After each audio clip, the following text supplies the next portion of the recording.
Welcome to Raised on MTV, a Gen Xer's guide to pop culture. We were raised on MTV, VHS tapes, and scrambled porn, and we turned out fine. But now each week we talk about pop culture.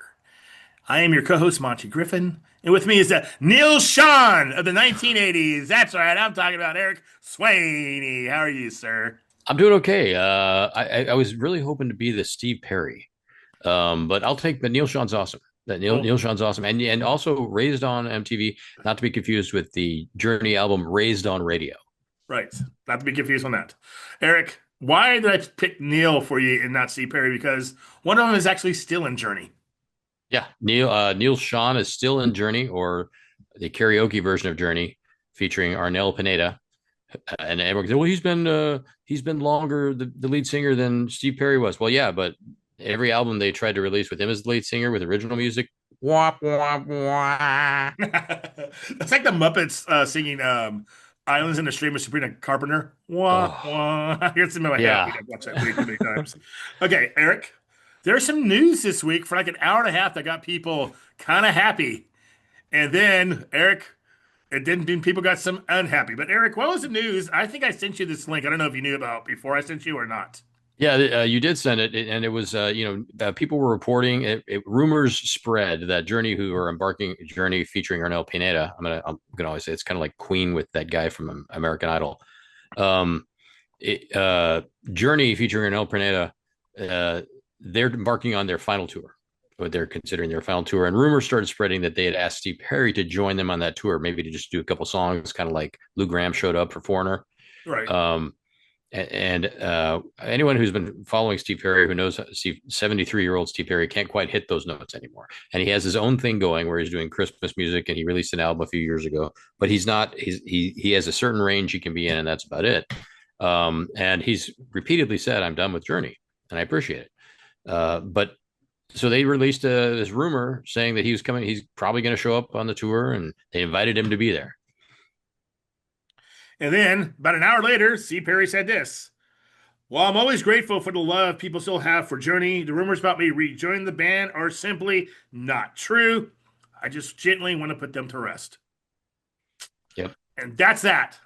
That's that, but now I'm going to start a new rumor All that right. he's gonna join Kenny Loggins, and they're gonna redo "Don't Fight It." I think I remember I heard that song on the radio driving back from a comedy gig, and I text you. Do you remember this song? You're, oh yeah, I know this song. I'm Oh like, yeah, I don't remember this happened. Okay, so um, I think it kind of sucks. I kind of would have liked to see them play one last time together. You know what I mean? yeah, Because sometimes these bands, we get one last time with them together. Like we got a last Police tour. You know what I mean? Simon and Garfunkel did a last tour. You know what I mean? yes, Unfortunately, some bands you don't get that. You know, the Beatles, we don't get that. We have to get new songs that were written by John Lennon in 1977. But I'm still happy about it. You know what I mean? We were shocked. The most shocking one that got back together for us was David Lee Roth and Van Halen because I thought no way yeah. those guys would ever get back together. But the That thing was was too big and they actually did it. So I think maybe just the last concert ever he should be there. Maybe he can't sing the high notes, but he can sing. It's happy. Paul McCartney, I love him, but he doesn't sound like he did 20 years ago. You know what I mean? And yeah. he's still selling tickets for $500 a night.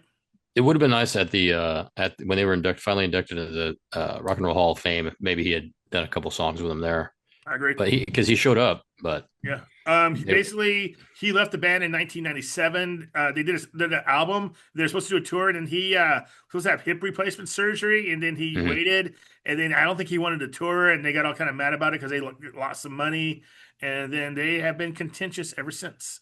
Yes, and he did his solo stuff, released that solo album.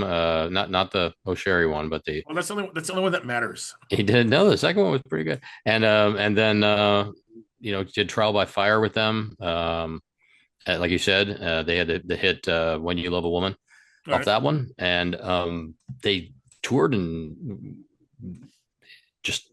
just ended badly. And so everyone always, anytime that happens, particularly me, a huge Journey fan, I always think to myself, what could have been?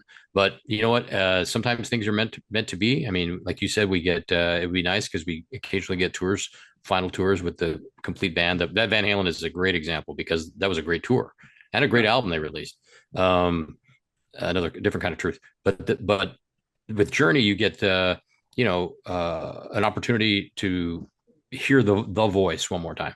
But there's a thing we also get bands that we get to see their final tour too many times. Kiss. I mean, Yeah, sorry. yeah. Kiss, Motley Crue. Okay, guys, let's Yeah, settle down. yeah, exactly. I totally agree. All right, Eric. Anything else you want to say about the Journey reunion? Yes, I'd like to say I'm sad that it's not happening, but I understand why, and enjoy some old Journey. Put on get Journey live. There are two live albums, and listen to those if you want to hear Steve Perry live. How about this? How about we hear some separate ways on the way out? Yes, please. Let's hear some separate ways. Separate ways. I'll see you next time on Raised on MTV. Bye.